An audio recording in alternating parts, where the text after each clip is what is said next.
Welcome back to the DBS studios. We're talking about life and the things it throws at us.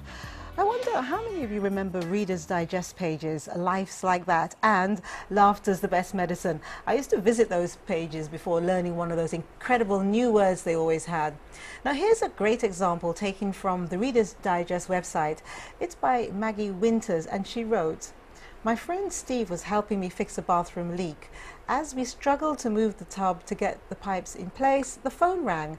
Pinioned by the bath, I listened helplessly as my daughter explained, 'Mommy can't come to the phone. She's in the bathtub with her new boyfriend.'" Now, it's really amazing what children say, isn't it? I mean, that's like life, you know, life is just like that. Children say things. And it's out of innocence. Yeah. Innocency. They're so innocent. They don't know what they say most of the times. So it happens too, because there was a day a little boy visited his grandma.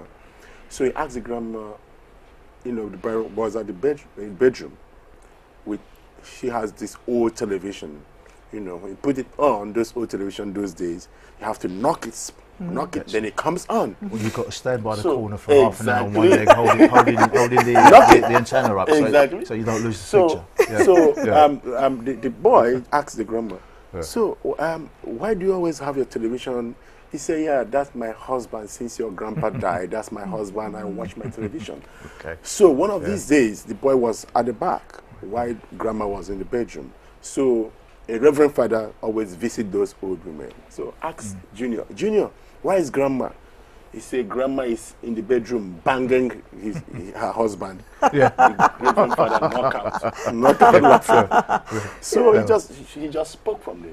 From the television. Now, was that a real story, or is that one of your jokes? Because people might be thinking, "Oh, I know this man." Is that one of your made up? Yeah, it's one of my made up jokes. Yeah, so viewers, if you didn't know, then you know OGB is famous around the comedy circuit. Yeah. So you know, that is like, you know, children like to speak, you know, innocently. Yeah. You know? So that is why whatever you tell them, that's true. They'll just give it out. It's like a mirror. Yes. You send it to them, they take it that way. Yeah. You know, so that is why you have to be very careful what you do when they're there. In front of children. I remember when my children were growing up. Yes. At the time, I think my son, he must have been about 4, and my daughter about 5, and he said to her, I think she was troubling him or whatever, and he said to her, "When I get older, I'm going to beat you up."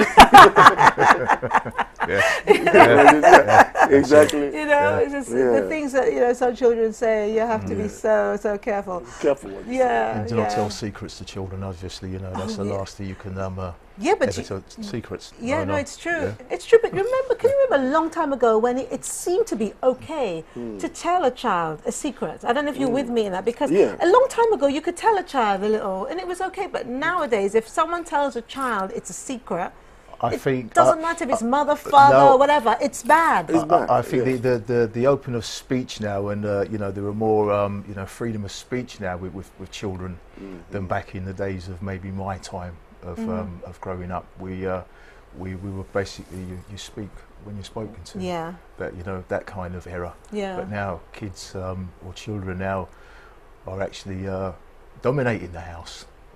If not taking control in some instance. Yeah, but when you think about children like that, I mean, it doesn't happen too much here. I don't think it's ever happened in St. Lucia, but I remember in England, where, and in America, largely in America, where children can take their parents to court. If you discipline your child, the children can take you to court. Even you can imagine from the tradition where I came, I never told my father. Absolutely. You know, I can't.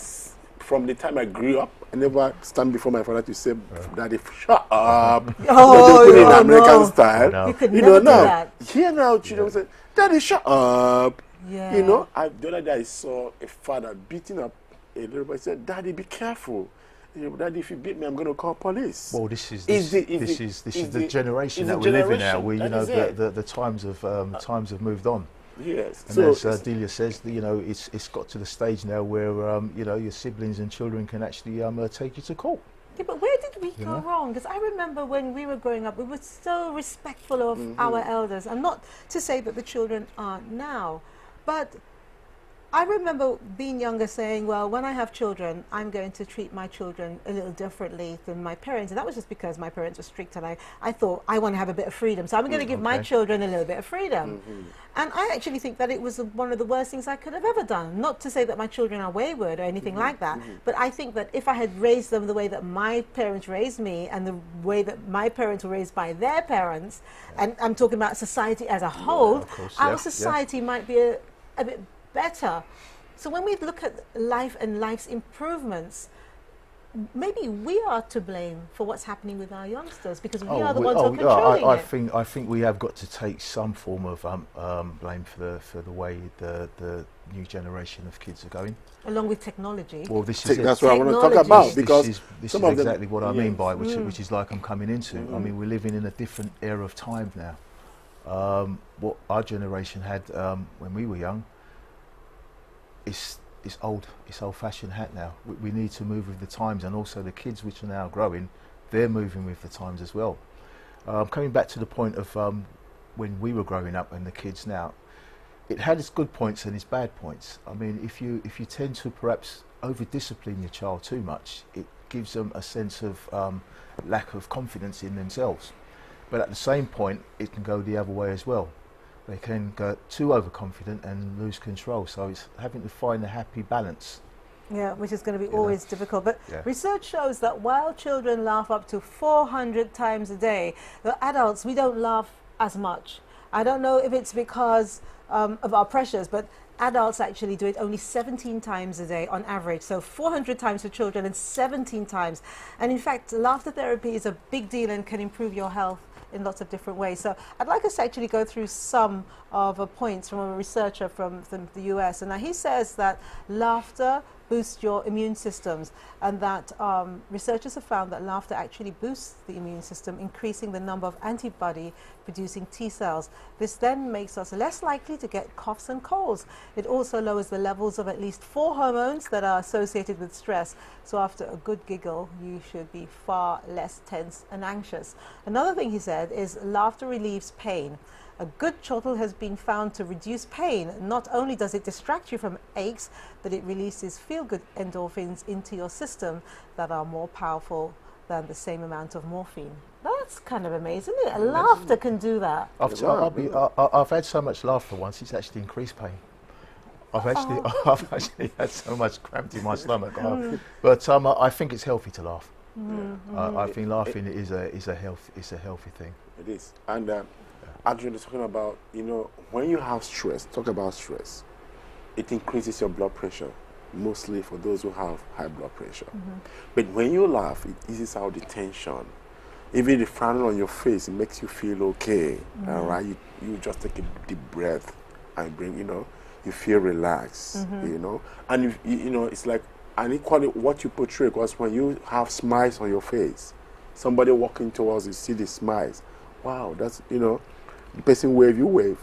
You see, it attracts, it makes people see you as a nice person. Do you understand? It makes you actually, when you walk on the street, everybody wants to, hey, OGB. I think it's, you're trying to say it makes you more approachable. Approachable, that's what I mean.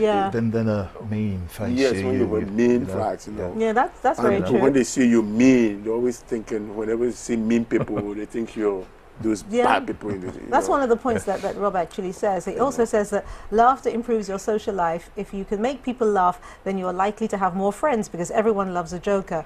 You're also likely to achieve more at work. If you have a good sense of humor, you'll be more productive, a better communicator and a team player. And in fact, most things we laugh at aren't necessarily actual jokes, but comments in everyday conversation, which is very true. And laughter is as much about social relationships as it is about humor. And maybe that's why they say when you're looking for a partner, you should look for someone who makes you laugh. Yeah. Well, there's a lot of element of truth in that, yes. But it's finding the partner and it's finding who can make you laugh. Although we say laughing is good for us and healthy, but what's going to make us laugh and who's going to make us laugh? What frame of mind are we in? Can we laugh? So again, it's a balance of are we a laughable person or not? Or are we serious Oh, by I got something that will make nature? you laugh. I got You know? something that will make you laugh a lot, Okay. but I'm going to tell you after the break. It's not Okay. now. So just hold that thought. This is Still or Factor Live on DBS. We'll be right back.